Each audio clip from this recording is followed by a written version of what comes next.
വിഷ്ണു ഗുരുദേവോ മഹേശ്വര ഗുരു സാക്ഷാൽ പരബ്രഹ്മ തസ്മൈ ശ്രീ ഗുരവേ നമഃ. കൂജന്തം രാമ രാമേതി മധുരം മധുരാക്ഷരം ആരുഹ്യ കവിതാശാഖാം വന്ദേ വാൽമീകി കോകിലം. രാമം രാമാനുജം സീതാം ഭരതം ഭരതാനുജം സുഗ്രീവം വായുസൂനും ച പ്രണമാമി പുനഃ പുനഃ.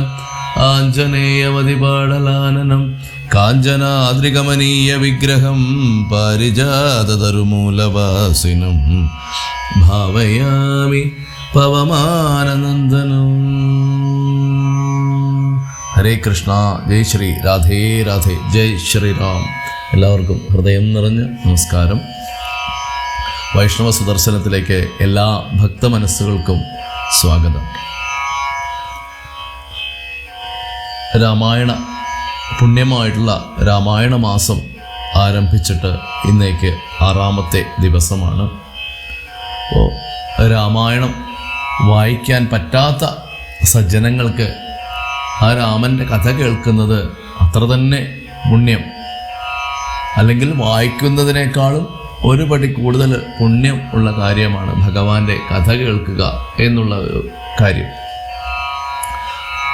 അപ്പോൾ അതുകൊണ്ട് ഇനി വായിക്കുന്ന സജ്ജനങ്ങൾ ആ കഥയും കൂടെ മനസ്സിലാക്കി വായിക്കുമ്പോഴത്തേക്കും കുറച്ചും കൂടി ഒരു മധുരമുണ്ടാകും ആ വായനയ്ക്ക്.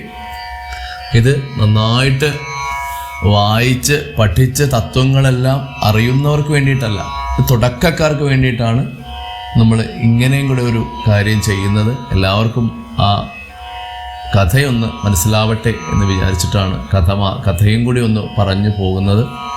അപ്പോൾ നമുക്ക് ഇന്നത്തെ പാരായണ ഭാഗത്തിലേക്ക് കടക്കാം. കഴിഞ്ഞ ദിവസം നമ്മൾ പറഞ്ഞ് നിർത്തിയിരുന്നത് അയോധ്യയിലെ പുരവാസികളെല്ലാവരും ആ രാമൻ ദശരഥ മഹാരാജാവിൻ്റെ അടുത്തേക്ക് യാത്ര പറയാനായിട്ട് പോകുമ്പോൾ അവർ എന്തുകൊണ്ടാണ് ഈ രാമനോട് ഇങ്ങനെ ദശരഥൻ പെരുമാറിയത്, ഇത്രയും നിർമ്മലനായിട്ടുള്ള ധർമ്മത്തിൻ്റെ മൂർത്തിമദ്ഭാവമായിട്ടുള്ള ഈ രാമനെ എന്തിനാണ് ഈ കാട്ടിലേക്ക് ദശരഥൻ ഇങ്ങനെ പറഞ്ഞയക്കുന്നത്, അദ്ദേഹത്തിന് എന്ത് സ്നേഹമായിരുന്നു ഈ രാമനോട് എന്നൊക്കെ ഇവർ പരസ്പരം പറഞ്ഞപ്പോഴാണ് കുറച്ച് പേര് പറഞ്ഞു, ഇന്നലെ കൈകേയി 2 വരം ചോദിച്ചിട്ടുണ്ടായിരുന്നു. അത് ദേവാസുര യുദ്ധത്തിൽ പങ്കെടുക്കുന്ന സമയത്ത് ദശരഥൻ കൈകേയി മാതാവിന് കൊടുത്തതാണ്.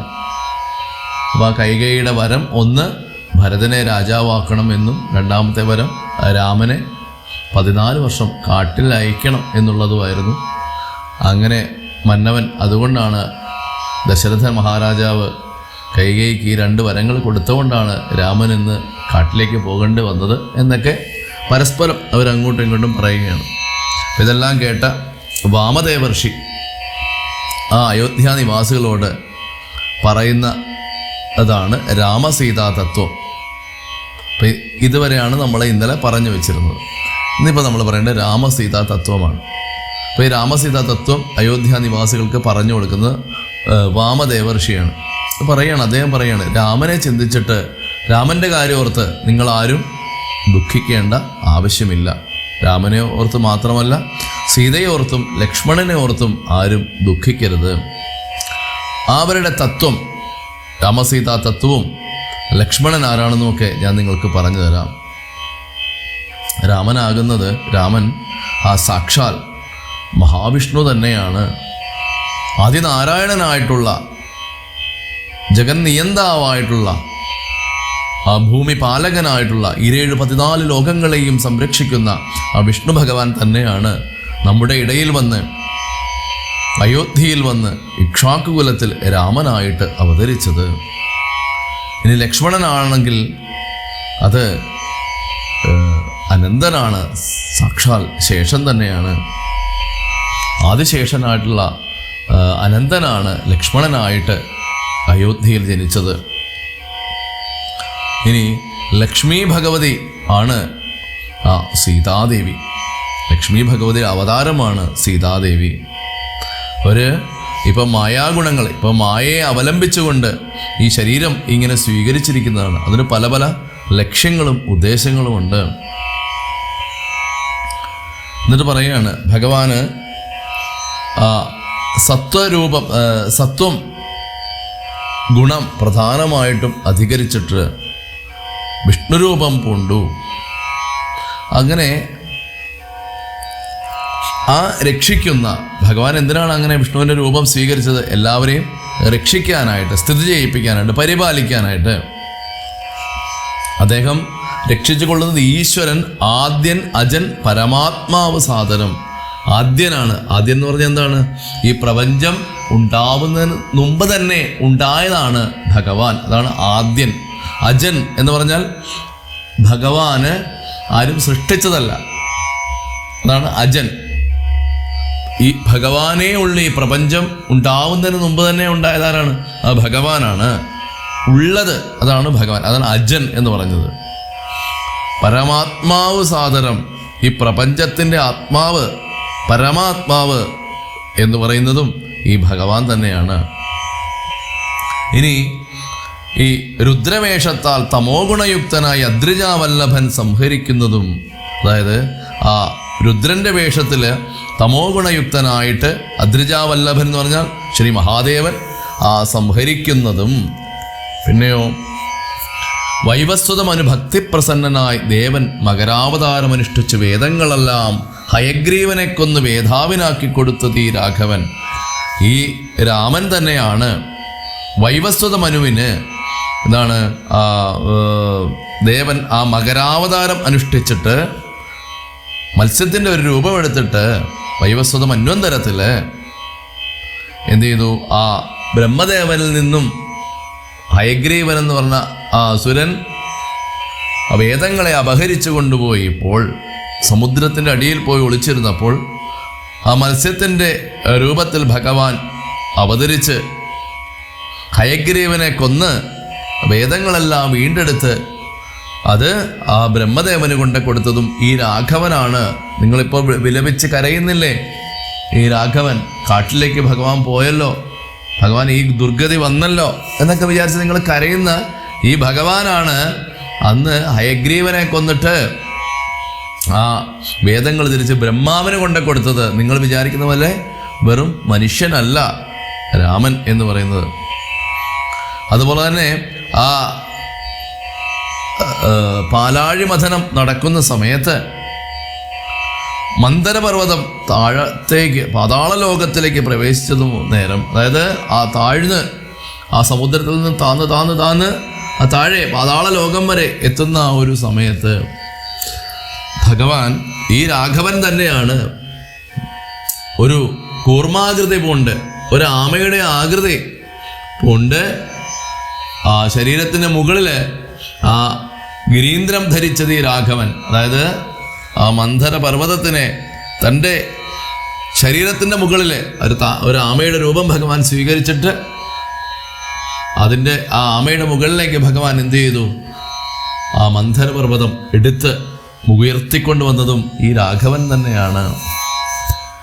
ഇനി ദുഷ്ടനായൊരു ഹിരണ്യാക്ഷനെ കൊന്ന് ഘൃഷ്ടിയായ തേറ്റമേൽ ക്ഷോണിയെ പൊങ്ങിച്ചു കാരണവാരിധി തന്നിൽ കളിച്ചതും കാരണപുരുഷനാകും ഈ രാഘവൻ.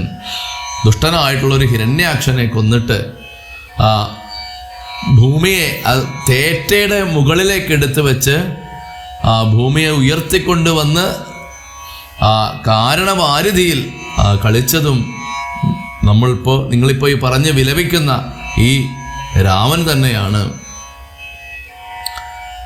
ഇനി പ്രഹ്ലാദനെ പരിപാലിക്കാനായിട്ട് നരസിംഹരൂപമായിട്ട് ക്രൂരങ്ങളായിട്ടുള്ള നഖങ്ങളെയൊക്കെ ആയിട്ട് ഘോരനായൊരു ഹിരണ്യകശിപുതൻ വക്ഷപ്രദേശം പ്രപാടനം ചെയ്തതും രക്ഷാചതുരനാം ലക്ഷ്മീവരനിവൻ. അതായത് ആ തൻ്റെ ഉത്തമ ഭക്തനായിട്ടുള്ള പ്രഹ്ലാദകുമാരനെ അച്ഛനിൽ നിന്ന് രക്ഷിക്കുന്നതിന് വേണ്ടി, ഹിരണ്യകശിപുവിൽ നിന്നും രക്ഷിക്കുന്നതിന് വേണ്ടി ആ നരസിംഹ രൂപമായിട്ട് അവതരിച്ച് ആ ഹിരണ്യകശിപുവിൻ്റെ വക്ഷസ് പ്രപാടനം ചെയ്തതും ഈ രാമൻ തന്നെയാണ് അയോധ്യ നിവാസികളെ.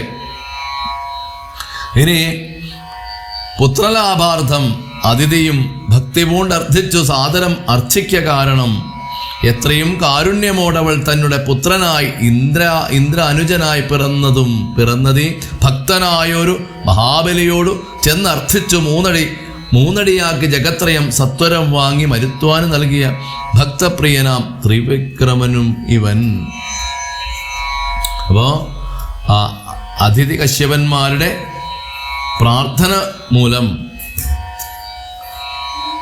മഹാബലിയിൽ നിന്നും ആ പ്രപഞ്ചത്തിനെ അല്ലെങ്കിൽ ആ 3 ലോകത്തിനെയും പിടിച്ചെടുത്ത് എന്നിട്ട് എന്ത് ചെയ്തു? അത് തിരികെ ഇന്ദ്രന് നൽകിയതും ഈ രാഘവൻ തന്നെയാണ്.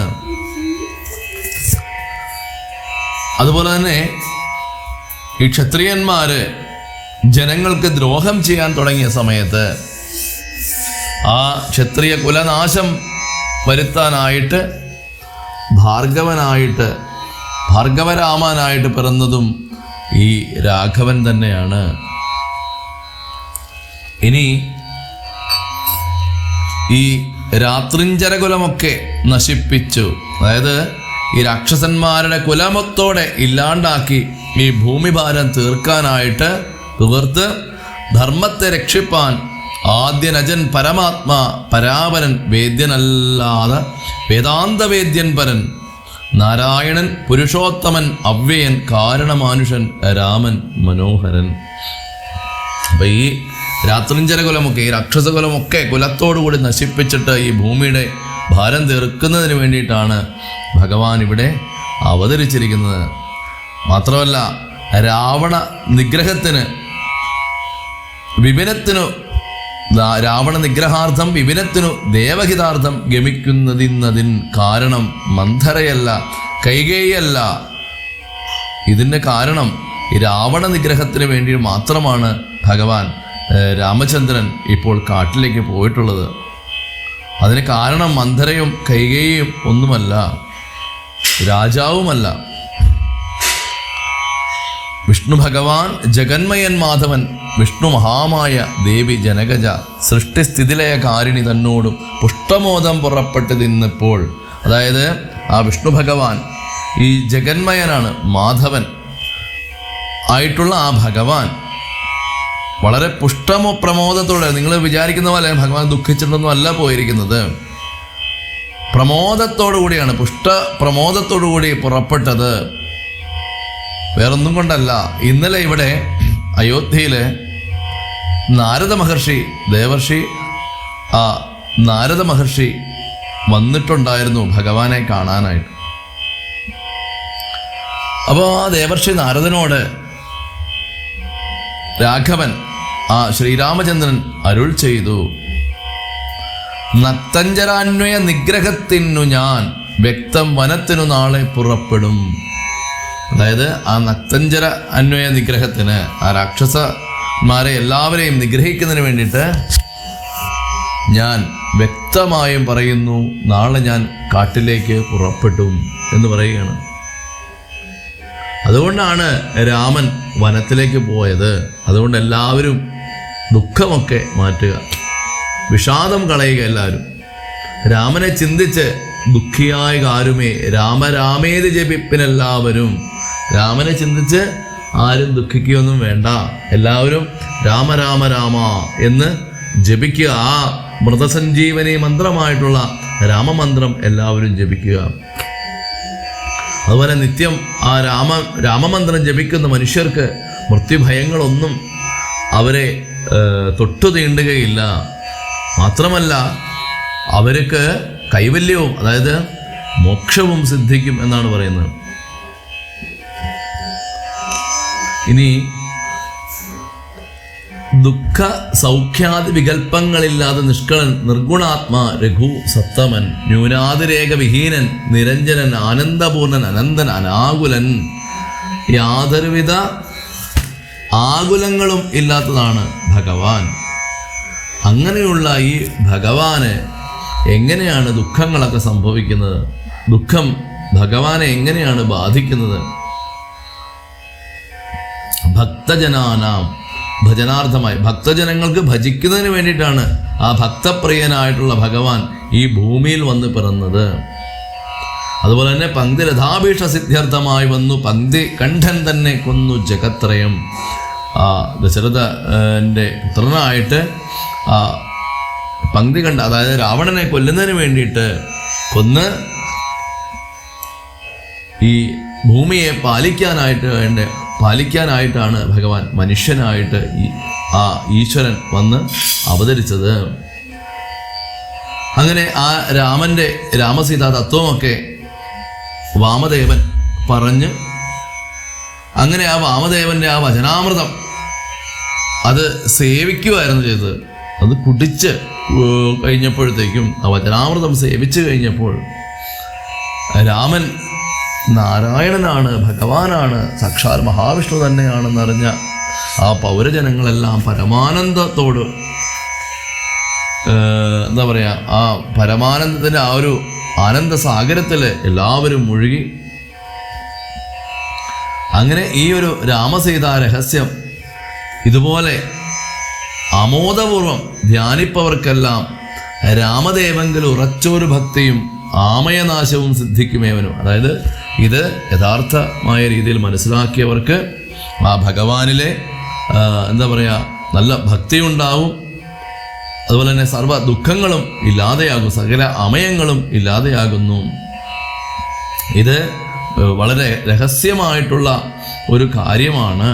ഇപ്പം ഞാൻ നിങ്ങളോട് പറഞ്ഞത്, ഇപ്പം ഞാനിത് പറഞ്ഞതിൻ്റെ കാരണം എന്താണെന്ന് വെച്ചാൽ, നിങ്ങൾ ഇത്രയും ദുഃഖിക്കുന്നത് കാണുമ്പോൾ ആണ് ഞാൻ നിങ്ങളോട്, അതുകൊണ്ടാണ് ഞാൻ ഈ കാര്യങ്ങളൊക്കെ നിങ്ങളോട് പറഞ്ഞു തരുന്നത്. അപ്പോൾ ഇതെല്ലാം കേട്ടപ്പോഴത്തേക്കും അവരുടെ ദുഃഖമൊക്കെ ഒരല്പം ശമനമുണ്ടായി. എല്ലാ പ്രജകൾക്കും ഒരല്പം ദുഃഖശമനമൊക്കെ ഉണ്ടായി. അങ്ങനെ അത് കഴിഞ്ഞപ്പോഴത്തേക്കും ആ താപസ ശ്രേഷ്ഠൻ വാമദേവ ഋഷി അവിടുന്ന് മാറുകയും ചെയ്തു. ഇനി യാത്രാരംഭമാണ്. അങ്ങനെ ആ രാമൻ അച്ഛൻ്റെ അടുത്തേക്ക് പോകുമ്പോഴാണ് ഈ അയോധ്യാപുരവാസികൾ ഇങ്ങനെ ദുഃഖിക്കുന്നത് കണ്ടപ്പോൾ വാമദേവൻ രാമസീതാ തത്വമൊക്കെ പറഞ്ഞത്. അങ്ങനെ അദ്ദേഹം ദശരഥ രാജാവിൻ്റെ അടുത്തെത്തി. എന്നിട്ട് അവിടെ കൗസല്യാദേവി ഉണ്ടായിരുന്നു. അപ്പോൾ കൗസല്യാദേവിയോട് പറയുകയാണ്, അമ്മേ, കൈകേയി അമ്മയോട് അമ്മ ശോകം ഒന്നും, അങ്ങനെ ആ ഒരു അമ്മ, ആ കൈകേയി അമ്മയോർത്ത് അമ്മ വിഷമിക്കുകയും ചെയ്യണ്ട.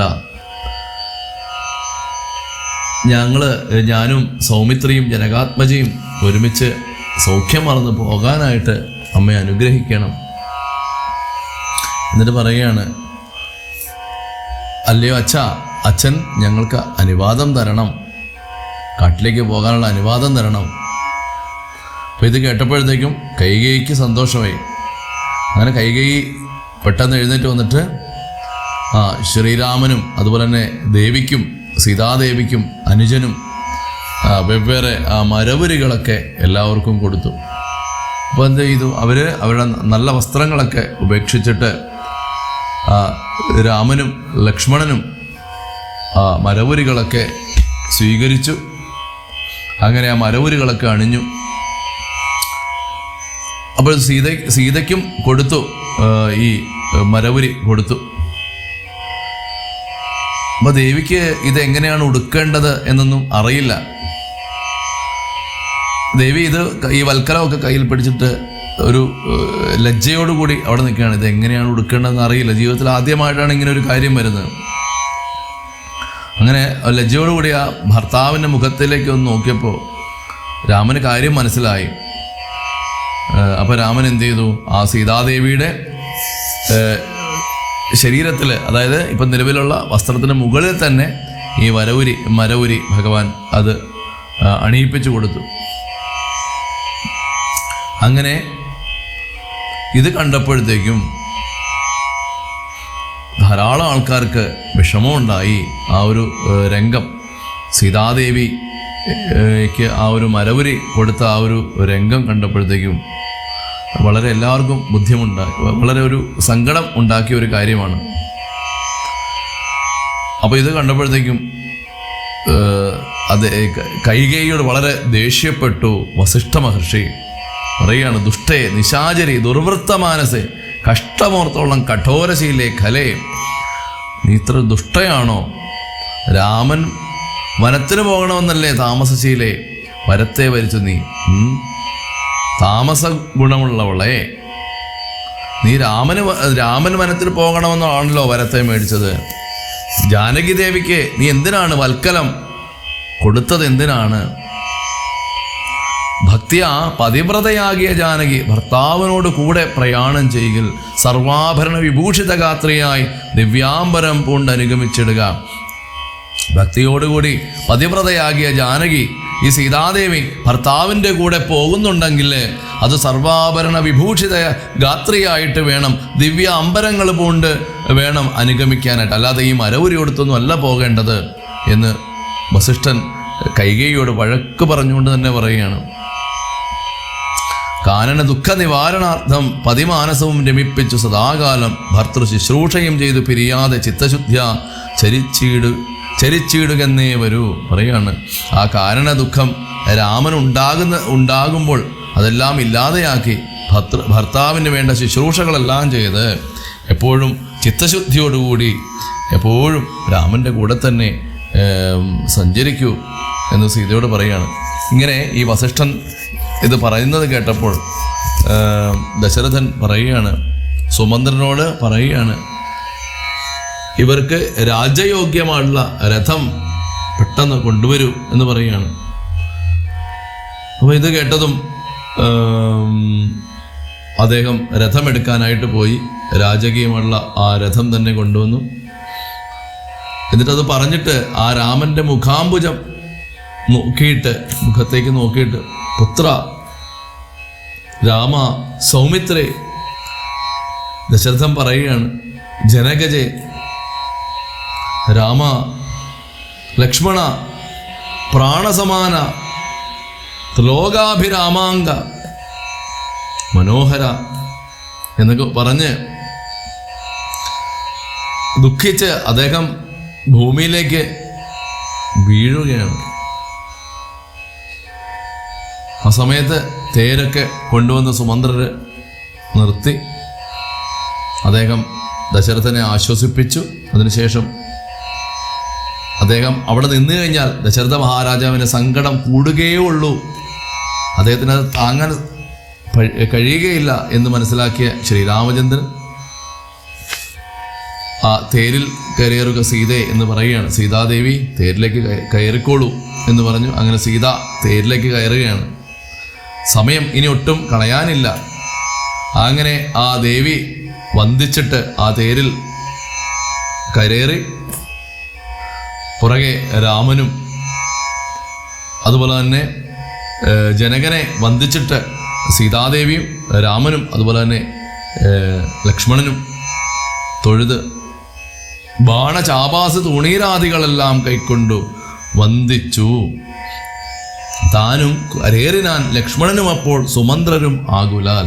ആ ലക്ഷ്മണൻ്റെ കയ്യിൽ എന്തൊക്കെയുണ്ട്? ആ അമ്പും വില്ലും വാള് ആവനാഴി മുതലായവ എല്ലാമായിട്ട് ലക്ഷ്മണനും തേരിൽ അകത്തേക്ക് കയറി. അപ്പോൾ പറയുകയാണ്, ദുഃഖേന തേർ നടത്തിയിരുന്നാൻ ഭൂപനും നിൽക്കൂ നിൽക്കൂ എന്ന് ചൊന്നാൻ. അപ്പം രാജാവ് പറയാണ്, ദശരഥൻ പറയാണ്, ഇവര് രഥം ഇവിടുന്ന് യാത്ര ആരംഭിച്ചപ്പോൾ ദശരഥൻ പറയുകയാണ്, അയ്യോ നിൽക്കൂ നിൽക്കൂ, പോകരുതേ, നിൽക്കൂ നിൽക്കൂ എന്ന് പറയുകയാണ്. അപ്പോൾ രാഘവൻ പറഞ്ഞു, അദ്ദേഹം കേൾക്കാത്ത രീതിയിൽ പറഞ്ഞു, ഗച്ഛ ഗച്ഛേതി വേഗാൽ അരുൾ ചെയ്തിതു നിശ്ചലമായതു ലോകവും അന്നേരം. ഭഗവാൻ പറഞ്ഞു, പോകട്ടെ പോകട്ടെ, പെട്ടെന്ന് പോകട്ടെ, രഥം വേഗം പൊക്കോട്ടെ എന്ന് പറയുകയാണ്. കാരണം അവിടെ നിന്നാൽ രാമൻ എത്ര സമയം അയോധ്യയിൽ നിൽക്കുന്നുവോ അത്രയും സമയം ദശരഥൻ്റെ ഉള്ളിൽ ഈ ദുഃഖം ഇങ്ങനെ തന്നെ ആ ഒരു ദുഃഖം ഇങ്ങനെ ഉറഞ്ഞുകൂടി എപ്പോഴും ഇങ്ങനെ നിൽക്കും. പക്ഷേ രാമൻ അങ്ങോട്ട് പോയി കഴിഞ്ഞാൽ കുറച്ച് സമയം അതോർത്ത് ദുഃഖിക്കുമെങ്കിലും പിന്നെ അദ്ദേഹം അതിൽ നിന്നും മോചനം ഉണ്ടാവും. അതുകൊണ്ടാണ് രാമൻ പറഞ്ഞത്, അദ്ദേഹം പറഞ്ഞത് കേട്ടിട്ടും കേട്ടില്ല എന്നുള്ള രീതിയിൽ സുമന്ത്രരോട് പറഞ്ഞു, വേഗം പോകട്ടെ, രഥം വേഗം യാത്രയാവട്ടെ, അല്ലെങ്കിൽ തൻ്റെ അച്ഛന് അത് സഹിക്കാൻ കഴിയുകയില്ല എന്ന് രാമൻ അറിയാം. ഒരു പക്ഷേ താനും ചിലപ്പോൾ അച്ഛൻ്റെ ദുഃഖം കാണുമ്പോൾ തനിക്കും ദുഃഖമുണ്ടാകും. കാട്ടിൽ പോകുന്നത് എനിക്ക് ദുഃഖമല്ല, പക്ഷേ തൻ്റെ അച്ഛൻ്റെ ദുഃഖം കാണുമ്പോൾ തനിക്കും അത് താങ്ങാൻ കഴിയുകയില്ല എന്ന് രാമൻ മനസ്സിലായി. അതുകൊണ്ട് ഗച്ഛേതി വേഗാൽ അരുൾ ചെയ്തിതു നിശ്ചലമായത് ലോകവും എന്ന്. ലോകം ഒരു നിമിഷം നിന്നു പോകുന്നത് പോലെ തോന്നി. അങ്ങനെ ആ രഥം പോകുന്നത് നോക്കി നോക്കി ആ രാജാവ് ദശരഥൻ കണ്ണുനീര് വന്നുകൊണ്ട് രാമ രാമ രാമ എന്ന് വിലപിച്ചുകൊണ്ട് ആ രഥം ദൂരെ എത്തുമ്പോഴും ഈ ദശരഥൻ ഇങ്ങനെ നോക്കിക്കൊണ്ട് തന്നെ നിൽക്കുകയാണ്. അങ്ങനെ സ്ത്രീ ബാലവൃദ്ധാവധി പരമാസികൾ താപം മുഴുത്ത് വിലപിച്ചു പിന്നാലെ. തിഷ്ഠ പ്രഭോ രാമ ദയാനിധേ ദൃഷ്ടിക്ക് അമൃതമായൊരു തിരുമേനി പറയുകയാണ്. ആ സ്ത്രീകളും കുട്ടികളും എന്താ പറയുക, വൃദ്ധന്മാരും എല്ലാവരും അവർ വിഷമിച്ച് ഓടുകയാണ്. അവരോടി ഈ രഥത്തിൻ്റെ പിന്നാലെ, ഈ തേരിന് പിന്നാലെ അവരോടി. നിൽക്കൂ പ്രഭോ രാമ, നിൽക്കൂ, അങ്ങ് എവിടെയാണ് പോകുന്നത്? അങ്ങയെ കാണുന്നത് ഞങ്ങളുടെ ദൃഷ്ടിക്ക് അമൃതമായിരുന്നു. അങ്ങയുടെ തിരുമേനി കാണുന്നത്, അങ്ങയുടെ മുഖം കാണുന്നത് ഞങ്ങളുടെ കണ്ണിന് അമൃതമായിരുന്നു. അങ്ങയെ കാണാതെ ഞങ്ങളിനി എങ്ങനെയാണ് ജീവിക്കുന്നത്? ഞങ്ങളുടെ പ്രാണനാണല്ലോ പോയത് ദൈവമേ. അങ്ങനെ എല്ലാവരും അങ്ങനെ വിലപിച്ച് തേരിൻ്റെ പുറകെ എല്ലാവരും പോയി. എല്ലാവരും നടന്നു, ഭഗവാനെ പിന്തുടർന്ന് എല്ലാവരും പോയി. ആ രാജാവാണെങ്കിൽ ഇവിടെ നിലത്ത് കിടന്ന് വിലപിക്കുകയാണ്, രാമാ രാമാ എന്ന് വിളിച്ചുകൊണ്ട്. എന്നിട്ട് പരിചാരകന്മാരോടൊക്കെ പറയുകയാണ്, നിങ്ങൾ അദ്ദേഹത്തിന് നടക്കാൻ പോലും വയ്യാത്ത അവസ്ഥയായി. അതായത് മനസ്സിൻ്റെ ബലം പോയാൽ ശരീരത്തെ അത് എങ്ങനെ ബാധിക്കുന്നുവെന്ന് കാണിച്ചു തരികയാണ്. അദ്ദേഹം പറയുകയാണ്, എന്നെ എടുത്തുകൊണ്ടുപോയി രാമൻ്റെ അമ്മയുടെ ഗൃഹത്തിൽ കൊണ്ടാക്കാൻ പറയുകയാണ്. ഞാൻ രാമനെ വേറിട്ട് ജീവിച്ചിട്ടില്ല, എനിക്കത് സാധിക്കില്ല. അങ്ങനെ എല്ലാ ഭൃത്യജനങ്ങളും കൂടെ ചേർന്ന് രാജാവിനെ എടുത്തുകൊണ്ടുപോയി കൗസല്യയുടെ ആ ഒരു മന്ദിരത്തിൽ കൊണ്ടുപോയി ആക്കി. അപ്പോൾ ആ കൗസല്യാദേവിയും അന്നേരം കരയുകയാണ്. അങ്ങനെ വനയാത്ര ആരംഭിക്കുന്നു. അങ്ങനെ ആ ഒരു തമസാ നദിയുടെ തീരം ഇവരെല്ലാവരും ആ രഥം എത്തി. ജലം മാത്രം കുടിച്ചുകൊണ്ടാണ് ഇവർ ആ സമയങ്ങളിലൊക്കെ ജീവിക്കുന്നത്. ഒരു വൃക്ഷത്തിൻ്റെ ചുവട്ടിൽ രാമനും സീതയും കിടന്നുറങ്ങിയപ്പോൾ ലക്ഷ്മണനാണെങ്കിൽ വില്ലും അമ്പൊക്കെ ധരിച്ചിട്ട് അവർക്ക് കാവലായിട്ട് നിൽക്കുകയാണ്. ലക്ഷ്മണൻ ഉറക്കമേ ഇല്ല. അങ്ങനെ അവിടെ ആ സുമന്ത്രരോട് ആ ദുഃഖവൃത്താന്തങ്ങളൊക്കെ പറഞ്ഞാകുലാൽ പൗരജനങ്ങളും ചെന്നരികെ പൊക്കു ശ്രീരാമനെ അങ്ങ് കൊണ്ടുപോയി കൂടായെങ്കിൽ. അങ്ങനെ അവർ പുറകെ എത്തി ആ ജനങ്ങളെല്ലാവരും. എന്നിട്ട് സുമന്ത്രരോട് പറയുകയാണ്, എന്തിനാണ് രാമനെ കാട്ടിലേക്ക് കൊണ്ടുപോകുന്നത്? രാമനെ കൊണ്ടുപോകാതിരുന്നൂടെ? ഞങ്ങളുടെ രാമനെ ഞങ്ങൾക്ക് തിരിച്ചു തന്നൂടെ എന്നൊക്കെ ചോദിക്കുകയാണ്. അങ്ങനെയാണെങ്കിൽ അല്ലെങ്കിൽ ഞങ്ങളും കാട്ടിലേക്ക് വരാം, ഞങ്ങളും രാമൻ്റെ ഒപ്പം വരികയാണ് കാട്ടിലേക്ക്. അങ്ങനെ ആ പൗരജനത്തിൻ്റെ ആ ഒരു വിഷമം കണ്ടപ്പോഴത്തേക്കും രാമൻ തീരുമാനിച്ചു, ഇന്ന് രാത്രി ആയിക്കഴിഞ്ഞാൽ, സൂര്യൻ ഉദിക്കുന്നതിന് മുമ്പായി എല്ലാവരും നല്ല ഉറക്കമായി കഴിഞ്ഞാൽ, അയോധ്യ നിവാസികളൊക്കെ നല്ല ഉറക്കമായി കഴിഞ്ഞാൽ, ആ ഉറക്ക സമയത്ത് തന്നെ യാത്ര തിരിക്കണം, ദണ്ഡകാരണ്യത്തിലേക്ക് യാത്ര തിരിക്കണം. അല്ലെങ്കിൽ എന്നോടുള്ള സ്നേഹം കാരണം ഇവര് എന്നെ ഈ രാജ്യത്തു നിന്ന് പോകാൻ അനുവദിക്കില്ല. അങ്ങനെ അവര് കരഞ്ഞ് തളർന്നുറങ്ങുന്ന ധാരാളം ദൂരം അവർ നടന്നാണ് രാമനെ പിന്തുടർന്നത്. രാമൻ തേരിലായിരുന്നെങ്കിലും ബാക്കി പ്രജകളെല്ലാവരും പിന്തുടർന്നത് അവർ നടന്നു തന്നെയാണ് പോയത്. അപ്പോൾ അവർ ആ നടന്നതിൻ്റെ തളർച്ചയും അതുപോലെ തന്നെ ആ കരഞ്ഞതിൻ്റെ ആ സങ്കടം കൊണ്ട് അവർ ബോധമില്ലാതെ കിടന്നുറങ്ങിപ്പോയി. ആ സമയം നോക്കി ഭഗവാൻ രാത്രി 2 മണി സമയത്ത് ഭഗവാനും ദേവിയും ലക്ഷ്മണനും കൂടി സുമന്ത്രനോട് പറയുകയാണ്, നമുക്കിപ്പോൾ തന്നെ പോകണം, അതുകൊണ്ട് പെട്ടെന്ന് ആ തേരൊക്കെ ഒരുക്കി നിർത്തിക്കോളാൻ പറഞ്ഞു.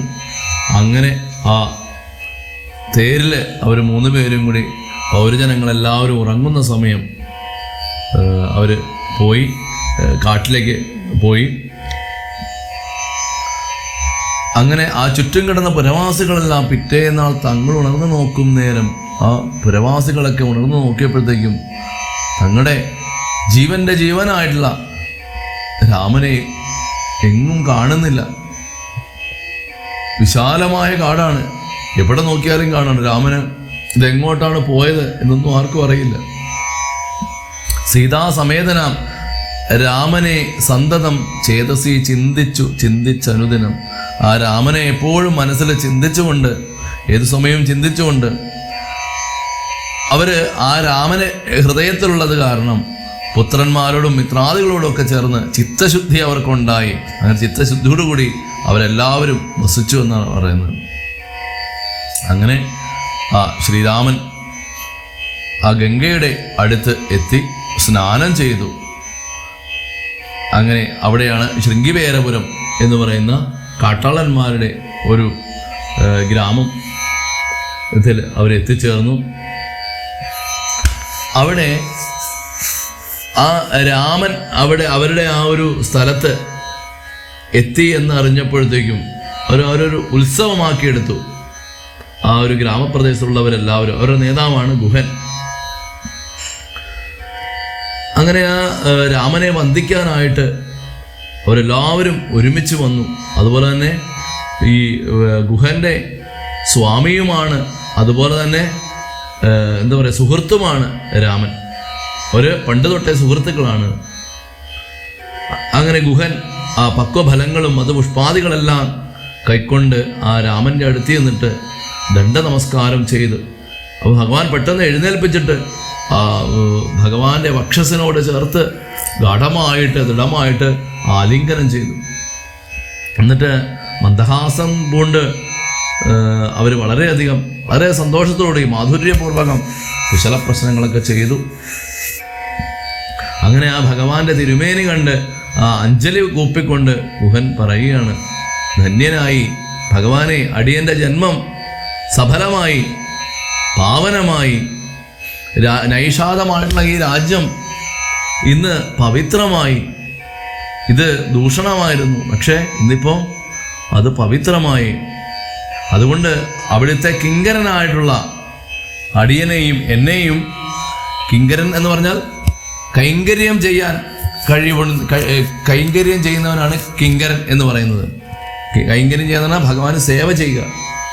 അങ്ങനെ അതുകൊണ്ട് അങ്ങയുടെ കിങ്കരനായിട്ടുള്ള എന്നെയും ഈ രാജ്യവും അങ്ങ് സങ്കടം കൂടാതെ രക്ഷിച്ചു കൊള്ളണം. അങ്ങയുടെയാണ് ഈ രാജ്യം, അതുകൊണ്ട് അങ്ങ് ഞങ്ങളെ രക്ഷിക്കണം എന്ന് പറയണം. എന്നിട്ട് അങ്ങ് ഇവിടെ തന്നെ വസിക്കണം എന്നൊക്കെ പറഞ്ഞു. മാത്രമല്ല ഈ അന്തഃപുരം, ഈ ഞങ്ങളുടെ ഗ്രാമം അങ്ങയുടെ പാദസ്പർശനം ഏറ്റപ്പോൾ തന്നെ പരമശുദ്ധമായി. അതുകൊണ്ട് അങ്ങ് ഈ മൂലഫലങ്ങളൊക്കെ സ്വീകരിക്കണം, എന്നിട്ട് ഞങ്ങളെ അനുഗ്രഹിക്കണം. അങ്ങനെ പറഞ്ഞ ഗുഹനോട് ഭഗവാൻ ചിരിച്ചുകൊണ്ട് അരുളി ചെയ്യുകയാണ്, അല്ലയോ കൂട്ടുകാരാ, സുഹൃത്തെ, എനിക്ക് വളരെ സന്തോഷമായി. സൗഖ്യം ഇതിൽ പരം ഇല്ല എനിക്ക് മറ്റേതും. പക്ഷേ സംവത്സരം 14 കഴിയണം സമ്മസിച്ചിടുവാൻ ഗ്രാമാലയങ്ങളിൽ. ഞാനിവിടെ താമസിക്കുകയില്ല ഗുഹ. കാരണം 14 വർഷം ഞാൻ ഗ്രാമത്തിൽ കാലുകുത്തുകയില്ല. ഞാൻ വനത്തിലായിരിക്കും. അതുകൊണ്ട് ഞാൻ ഭഗവാൻ പറയുകയാണ്, ഞാൻ ഗ്രാമങ്ങളിൽ താമസിക്കുകയില്ല, അന്യദത്തം ഭുജിക്കുന്നതുമില്ല. ഞാൻ മറ്റു ആര് തരുന്ന ഒരു വസ്തുവും ഞാൻ ഈ 14 വർഷവും കഴിക്കുകയില്ല. കാട്ടിൽ നിന്ന് എന്താണോ കിട്ടുന്നത് അത് മാത്രമേ ഞാൻ കഴിക്കുകയുള്ളൂ. അതുകൊണ്ട് ഈ രാജ്യം നീ തന്നെ പരിപാലിക്കണം. അതുകൊണ്ട് നിനക്ക് ദുഃഖമൊന്നും വേണ്ട ഞാൻ ഇതുകൊണ്ടാണ് ഞാൻ ഇതൊന്നും സ്വീകരിക്കാതെ ഞാൻ വനത്തിലേക്ക് പോകുന്നത് കൊണ്ടാണ് 14 വർഷം ഞാൻ അങ്ങനെ തന്നെ ജീവിക്കുകയുള്ളൂ എന്ന് ഗുഹനോട് പറയുകയാണ്. യഥാർത്ഥത്തിൽ അദ്ദേഹത്തോട് കാട്ടിൽ പോകാനേ പറഞ്ഞിട്ടുള്ളൂ, അല്ലാതെ ആരെങ്കിലും എന്തെങ്കിലും കൊടുക്കുകയാണെങ്കിൽ അതൊന്നും സ്വീകരിക്കരുത് എന്നൊന്നും പറഞ്ഞിട്ടില്ല. ഏതെങ്കിലും പോണ വഴിക്ക് ഏതെങ്കിലും കൊട്ടാരങ്ങളിൽ താമസിക്കരുതെന്ന് പറഞ്ഞിട്ടില്ല. പക്ഷേ രാമൻ സ്വയം ഇതെല്ലാം പാലിക്കുകയാണ്. ഒരു താപസനെ പോലെ, ഒരു യോഗിയെ പോലെ അദ്ദേഹം ജീവിക്കുകയാണ്. അങ്ങനെ ഇതുവരെയാണ് നമ്മൾ കഴിഞ്ഞ ദിവസങ്ങളിൽ പറഞ്ഞതിൻ്റെ ബാക്കിയായിട്ട് ഈ ദിവസം വായിക്കാനുള്ളത്. അടുത്തത് ലക്ഷ്മണ ഗുഹ സംവാദമാണ്. അത് അടുത്ത ദിവസത്തെ കഥ നമുക്ക് നോക്കാം. അപ്പോൾ എല്ലാവർക്കും ഭഗവാന്റെ എല്ലാവിധ അനുഗ്രഹങ്ങളും ഉണ്ടാവട്ടെ എന്ന് പ്രാർത്ഥിക്കുന്നു. സർവം ശ്രീകൃഷ്ണ പാദാരവിന്ദാർപ്പണമസ്തു. ഹരി ഓം തത്സത്. ഓം ശ്രീ സദ്ഗുരുഭ്യോ നമഃ.